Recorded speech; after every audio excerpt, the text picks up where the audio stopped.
E aí galera, tudo bem com vocês?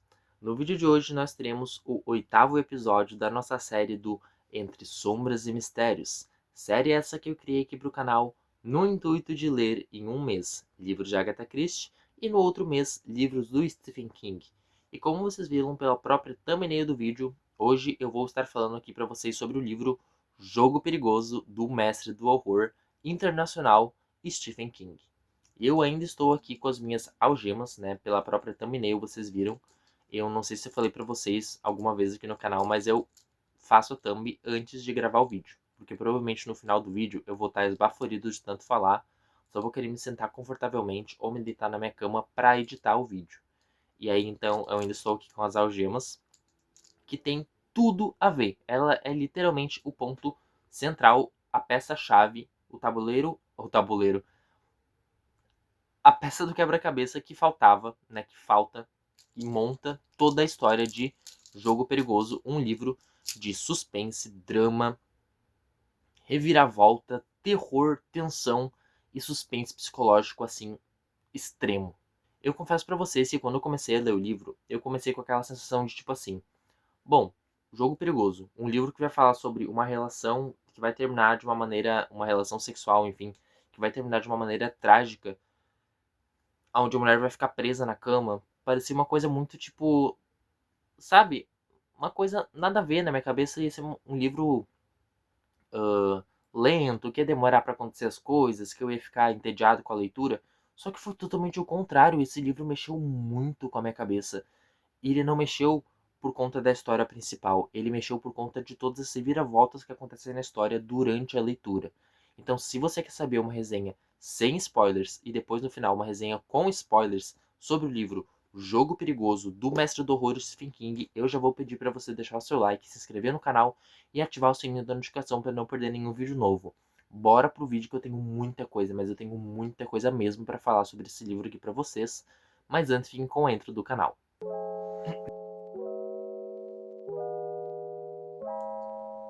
Estou de volta mais uma vez e galera, como vocês viram pelo comecinho do vídeo, hoje eu vou estar resenhando o livro Jogo Perigoso do autor Stephen King, o mestre do horror internacional, né? Eu digo internacional, estou dizendo internacional várias vezes, porque a gente já tem um novo mestre do horror nacional aqui no Brasil. Vocês devem saber de quem eu tô falando. Se vocês sabem, deixe aqui nos comentários. Enfim, O Jogo Perigoso foi um livro escrito em 1992, se não me engano, e o título original dele é Gerald Game, ou Jogo de Gerald, né? Só que a tradução dele, para não ficar tipo Jogo de Gerald, aqui no Brasil, eles traduziram para Um Jogo Perigoso. O livro ganhou uma adaptação em 2017 pela Netflix. É uma produção 100% da Netflix, se eu não me engano. Muito aclamado, muita gente gosta, muita gente panfleta demais esse filme. Eu já vi na Netflix algumas vezes aparecendo assim o negocinho dele. Nunca assisti. E agora estou completamente fissurado e quero muito assistir ao filme. Porque eu terminei o livro há pouquíssimo tempo. Pouquíssimo tempo que eu digo, tipo assim, um dia. E se tem um filme, se tem uma série, se tem uma HQ, se tem alguma adaptação, eu quero assistir. Eu quero ler, eu quero saber mais, porque isso aqui me deixou completamente sem dormir durante a noite. Gente, vocês sabem o que que é? Eu não consegui apagar a luz durante a noite. Vocês sabem, né? Aqui do lado tem o meu Ghostface do Pânico, o meu manequim. E durante a noite, depois de ler, ou enquanto eu estava lendo Um Jogo Perigoso, eu não conseguia simplesmente olhar para o meu Ghostface com medo dele estar se mexendo, dele estar me olhando, dele estar andando pelo meu quarto, de tão perturbado que eu fiquei lendo esta obra. Vamos começar então com a nossa resenha sem spoilers, onde eu vou dizer para vocês um pouquinho sobre o que acontece no livro. E quando for chegar no clímax, na grande reviravolta, eu pulo, né? Paro ali e digo para vocês aonde vocês têm que pular. Enfim, vocês sabem. Bora lá para a resenha sem spoilers então. O livro Jogo Perigoso vai nos apresentar ao casal principal desta narrativa, a Jess, que eu vou chamar de Jessie, porque Jess parece muito americanizado, né, mesmo sendo um livro americano, enfim, a Jess e o Gerald. O Gerald e a Jess, eles são um casal, ela tem por volta dos seus 40 anos, e ele deve ter uns 58, 60, não sei, ele é um pouquinho mais velho do que ela, tá, tipo assim, uns 20 anos mais velho do que ela, E eles estão numa relação há 11 anos. Eles já se casaram há 11 anos e eles estão ali vivendo a vida deles. Só que nenhum dos dois sentem um pelo outro interesse sexual. No caso, a vida sexual deles, no caso, tá muito parada, tá muito inativa. Eles não têm relações, eles mal se abraçam, eles mal conversam durante o dia, porque ele tem uma empresa lá milionária, ela fica em casa. Ela tem um trabalho, se eu não me engano, no início do livro que eu não me lembro. Mas, enfim, eles estão muito parados ali, zero fogo na relação deles. E aí eles resolvem fazer uns joguinhos para apimentar um pouco mais a relação deles. E é aí que eles decidem se mudar não, na verdade, passar uma temporada em uma casa do lado de um lago, que eles têm ali, né, uma casa deles. Aquelas casas de temporada que os americanos, que a gente aqui no Brasil geralmente vai pra praia, os americanos vão para essas casas de temporadas onde eles passam no meio do mato, meio que isolado, que tem uma casa a quilômetros de distância, não tem ninguém por perto. E eles decidem ir para essa casa para fazer uns joguinhos sexuais para apimentarem a relação deles e se aproximarem novamente. Eles chegam na casa, tá tudo muito certo, eles começam a conversar aqui e ali, vamos tomar um vinho, vamos tomar um champanhe, vão comer uma comidinha ali, um queijinho, uma mortadela, enfim. E aí a Jessie resolve esperar o marido dela, o Gerald, na cama. Então ela se veste, coloca a roupa nova dela que ela comprou, que tem até uma etiqueta ainda na parte aqui da alcinha da roupa, né? Uma roupinha bem coladinha pra ele. E ele aparece pra ela, só de cuequinha, e vai ali, né? Enfim, pra hora H, pro vamos ver. Só que o Gerald, ele tá com uma fantasia na cabeça dele, que é usar algemas. Então a cama que eles vão, enfim, né, que eles vão pros enfins, ela tem duas hastes bem dos lados da cama, tipo a cabeceira, né, que é vários ferros assim, e duas madeiras do lado. E aí o Gerald ele aparece com, como é que é o nome disso? Duas algemas. Aí ele fala: então, eu acho que vai ser legal, vai ser bom pra gente, vai apimentar a sua relação e vai ficar tudo certo, você confia em mim, eu confio em você. E ela fala: tá bom, vamos lá.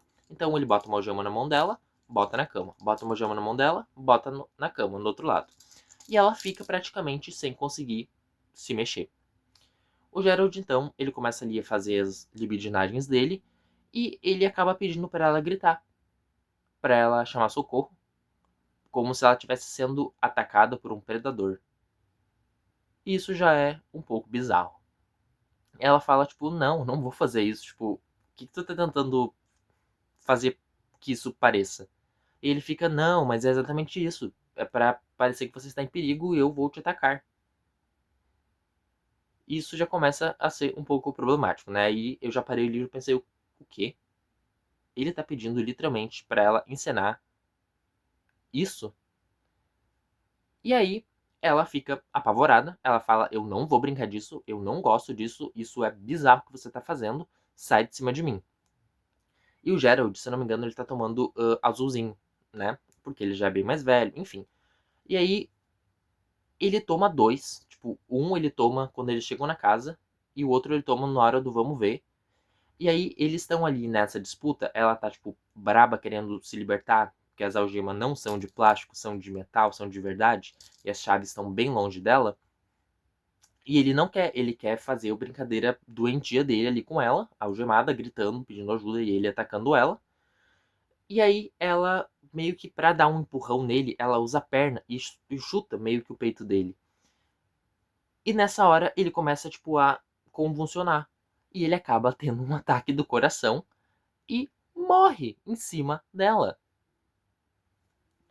Aí ela pega a perna dela, que as pernas dela ainda estão livres, chuta ele pra fora da cama e fica esperando pra ver se ele vai se levantar. Tipo, isso não pode estar acontecendo, né? Eu não posso, ela na cabeça dela, eu não posso estar algemada na cama, no meio do completamente nada.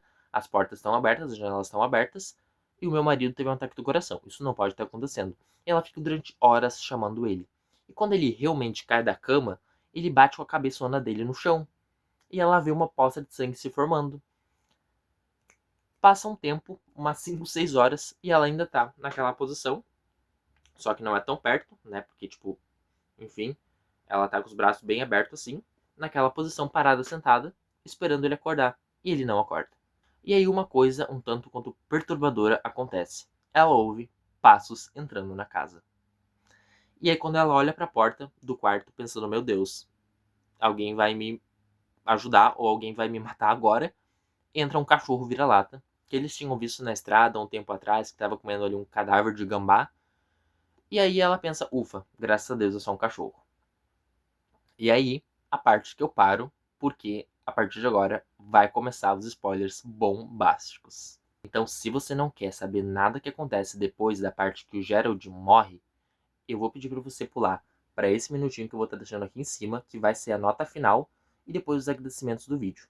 Se você já leu o livro, já viu o filme, já sabe o que vai acontecer, ou simplesmente foda-se, não se importa de tomar spoiler, vem comigo que a gente tem muita coisa para falar sobre Jogo Perigoso. Então, o cachorro, assim que ele entra no quarto, ele fica olhando pra Jessie. Tipo, o cachorro tá olhando pra ela, né? Normal. E aí, o cachorro, antes deles terem chego na casa de campo, eles viram um cachorro comendo um cadáver de gambá.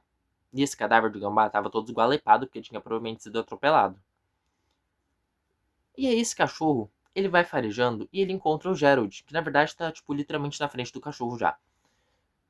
E tá em uma poça de sangue em volta do Gerald. O cachorro começa a lamber a poça de sangue e começa a devorar o Gerald. Sim, o cachorro começa a devorar o cadáver que acabou de morrer há, sei lá, 5 horas atrás, na frente da mulher.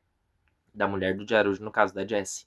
E a Jessie, parada ali, sem poder se mexer, algemada na cama, começa a entrar em surto. Ela entra em surto psicótico. Ela fica, pelo amor de Deus, para com isso, sai de perto do meu marido, não sei o quê. E o cachorro tá bem naquele meme. Eu gostaria de merendar, sabe? E ele tá lá merendando o cara, morto na frente da mulher. O sol já tá se pondo, porque já são, tipo, 6 horas. E a Jessie tá parada, vendo o marido dela sendo devorado por um cachorro. E aí o momento que ela começa a ver, a ouvir o marido dela, como se ele estivesse com ela. E ela olha pra ele e fala, nossa, mas você tá vivo, por que você demorou tanto pra levantar? E daí ela olha pros pés da cama e o corpo dele tá lá. E ela fica tipo, bem aquele meme da Nazaré, vou estar deixando aqui pra vocês. Ela fica tipo pensando, se ele tá falando comigo e o corpo dele tá ali, o que está acontecendo? E ela começa a ouvir a própria voz interior da cabeça dela falando, Jess, então, tem um copo de água na escrivaninha do lado da cama. O seu papel que você tirou do seu vestido, a etiqueta, é feita de papel.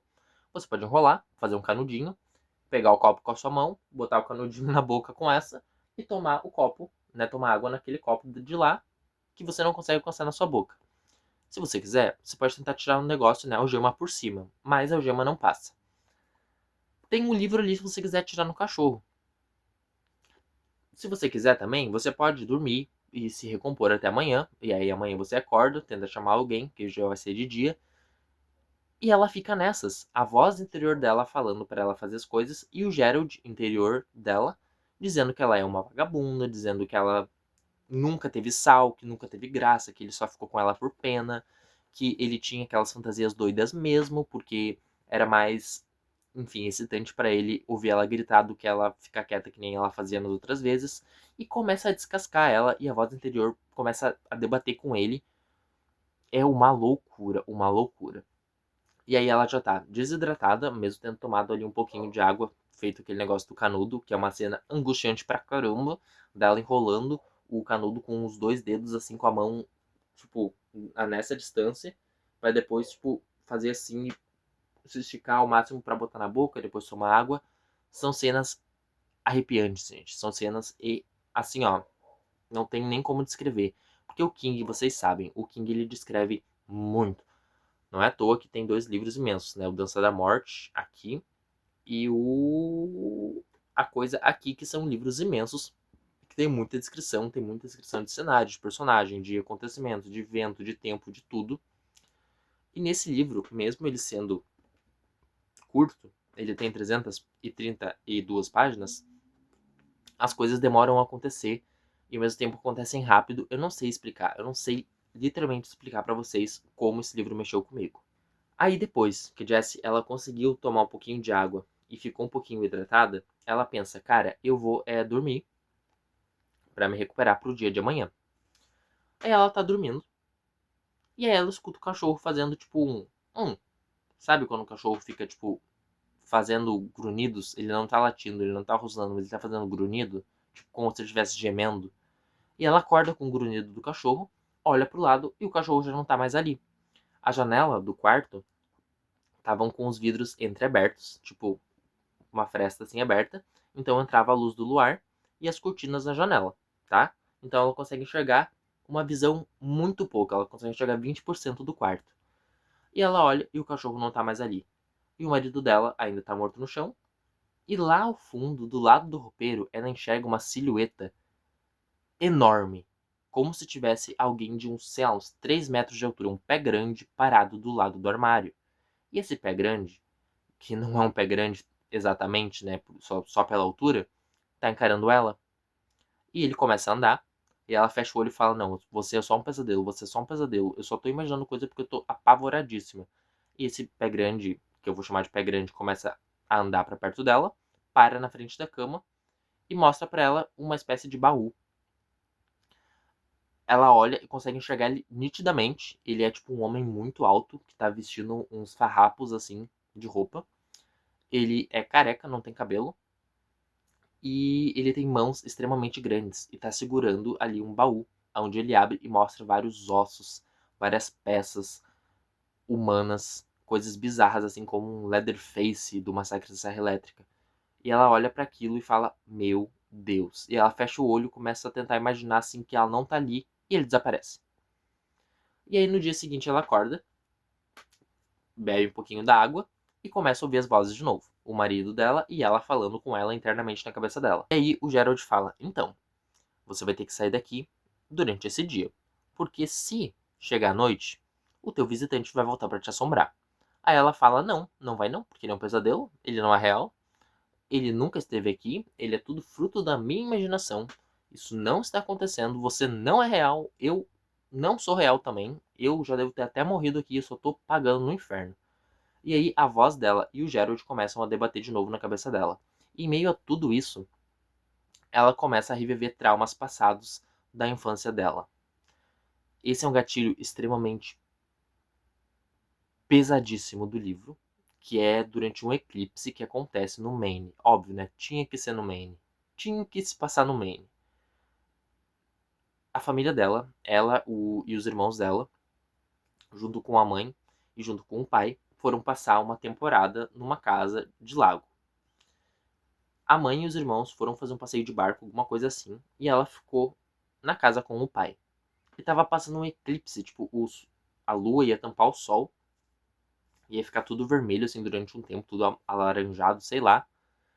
E durante esse tempo que o eclipse aconteceu, que a lua, enfim, e o sol, deu tempo do pai dela sexualmente, dela. E essa cena, ela é descrita e ela é bem visceral, ela é bem repugnante, ela é bem, sabe? Porque, tipo, ela tinha 12 anos quando isso aconteceu. Ela lembra até hoje, tipo, até o momento que ela tá presa na cama, ela começa a reviver esse trauma. E aí volta pro presente e o Gerald começa a falar: Então, por que você nunca tinha me falado que você tinha sido.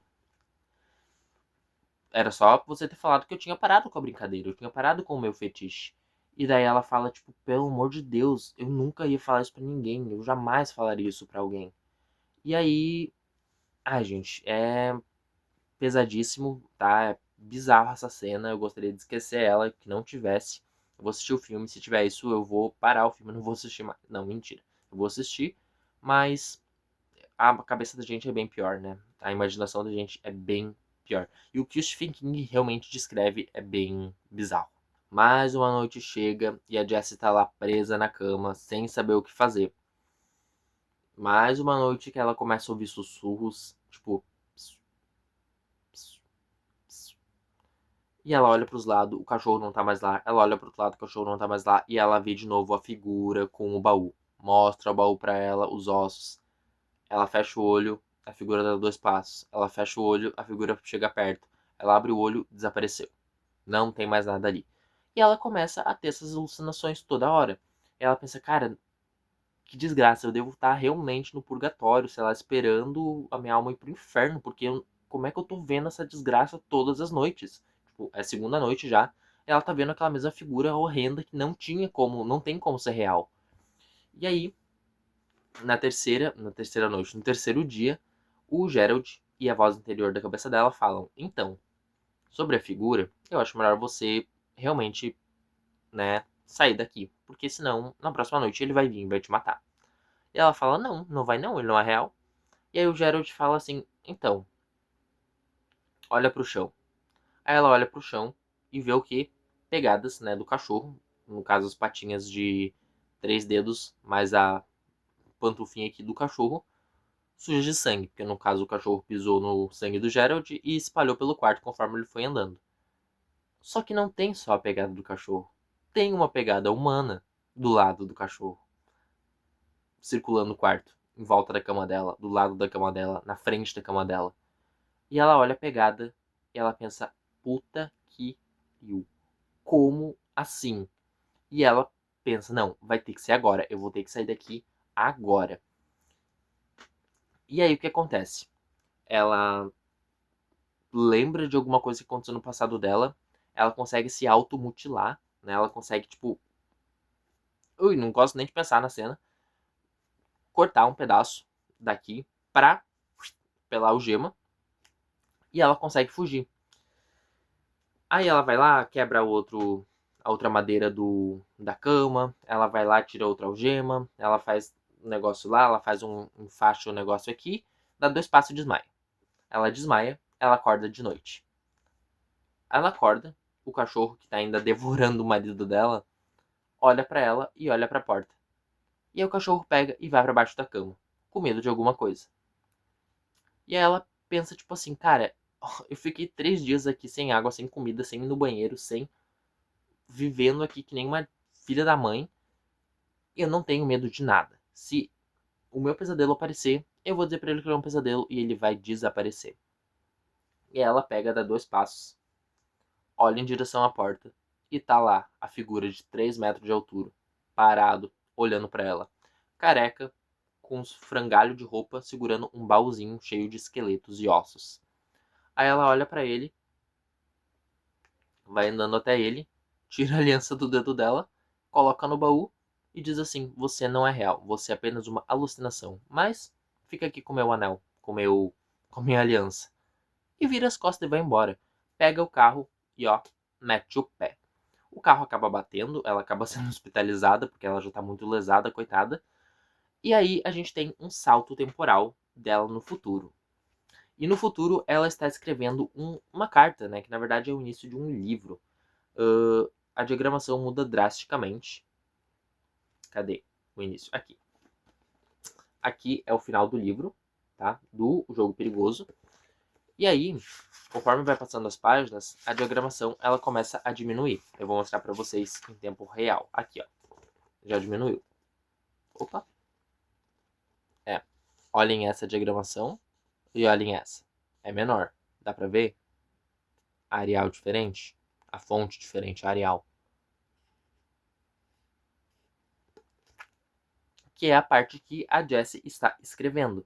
E a partir disso, vai ter só esta fonte, né? Só ela escrevendo e as coisas que ela está fazendo. Tipo, Jessie parou aqui, batendo a ponta dos dedos nos dentes e refletindo com cuidado. Deu uma profunda tragada no enésimo cigarro que no momento estava aceso e prosseguiu. E ela começa a contar, né, uma carta, tudo o que aconteceu com ela. Porque o cara foi encontrado depois, teve o julgamento, ela foi absolvida. Ela ficou com uma amnésia letal, assim, tipo, que ela esqueceu praticamente de tudo que tinha acontecido. Ela só lembrava do cara que visitava ela durante os pesadelos. Ela tava lá escrevendo a cartinha dela, o livro dela, quando de repente ela se depara com a seguinte manchete. Eu ia falar maquete, depois mancada. Ela se depara com a seguinte manchete. Um negro foi avistado rompendo túmulos, roubando ossos e roubando pertences de outras pessoas. Ele era um cara com 2 metros de altura, ele guardava tudo em uma caixinha, ele já tinha matado a família toda dele numa casa bem estilo Pânico na Floresta, aquele filme dos canibais. E ele estava vagando por aí, roubando casas das pessoas, matando pessoas, roubando os pertences, roubando orelhas, narizes, lábios, dentes, olhos, cabelos. E ela fica olhando para aquela manchete e pensa: meu Deus, ele era real. E isso fez assim, ó. Pum! Minha cabeça explodiu em 1 milhão de pedacinhos. Porque eu pensava que era tudo um pesadelo dela. E descobri que aquele perigo que ela achou que era imaginário era um perigo real é muito assustador. O cara tava lá com ela no quarto todas as noites. Ele tava olhando, observando ela. Podia ter feito qualquer coisa com ela. E quando ela descobre que esse cara, na verdade, é um cara real, ela vai até o tribunal, que ele tá sendo lá, né, julgado pelos crimes dele de vilipêndio, que é o crime de, enfim, profanação de cadáveres. Ela chega no tribunal, olha bem pra cara dele e fala: se bem que você é um pesadelo mesmo, ou tipo, você é bem menor do que eu esperava, por que você não me matou? Se você tava lá comigo, você já faz isso com outras pessoas. Aí ele olha pra ela e fala assim: você parecia morta por dentro. Por isso que não ia ter graça matar você. Ele solta essa e vai preso e ela sai e pensa: bah, que merda, né? Que filho da puta, né? Não bastou ter me atormentado durante 3 noites e ainda me deu esse fecho. E aí o livro acaba assim. Ela seguindo uma vida nova, né? Depois de tudo que aconteceu, de todos os traumas, de todos os abusos, de todas as coisas, torturas psicológicas, físicas que ela sofreu na mãe. Depois que ela sofreu na mão do pai, filho da puta dela, do marido desgraçado dela, daquele cara doido do cachorro que comeu o marido dela. Simplesmente isso. Então, O Jogo Perigoso não é mais um livro de terror do Stephen King, não é mais um livro que vai falar pra gente sobre um monstro que vive embaixo da cama, o monstro que te observa no escuro, o monstro que, né, o vampiro de Salem, não é sobre a coisa de Derry, não é sobre uma doença que vai acabar com 99% da população, não é sobre um cachorro canibal, não é sobre um cachorro que come humanos, apesar desse comer também, não é sobre um carro, não é sobre, enfim, é sobre traumas do passado.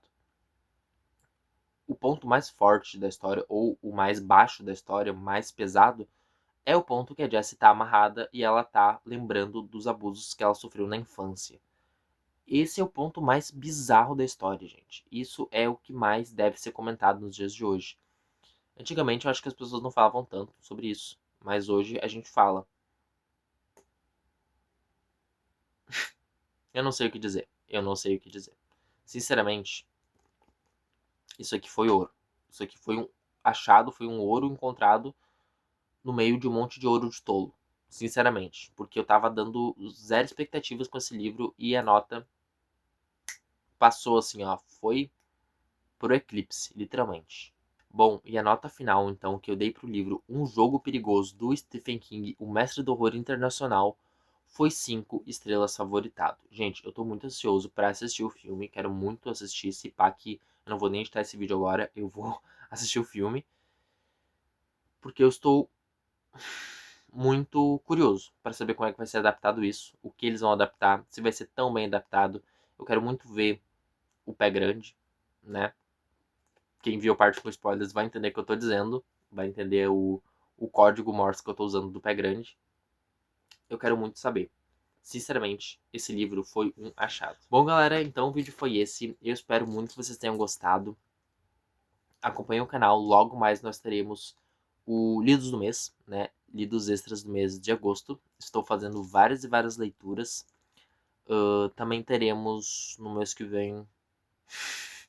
Também teremos no mês que vem vários vídeos diferentes. Se pá que temos 2 vídeos extras. Acho que eu vou gravar um vlog no mês que vem de novo. O que vocês acham? Deixem nos comentários. Sempre falo, né? Deixem todos os comentários. Ninguém comenta nada. Mas tá bom, pelo menos eu tento. É isso, gente. Um grande abraço pra todo mundo e até o próximo vídeo.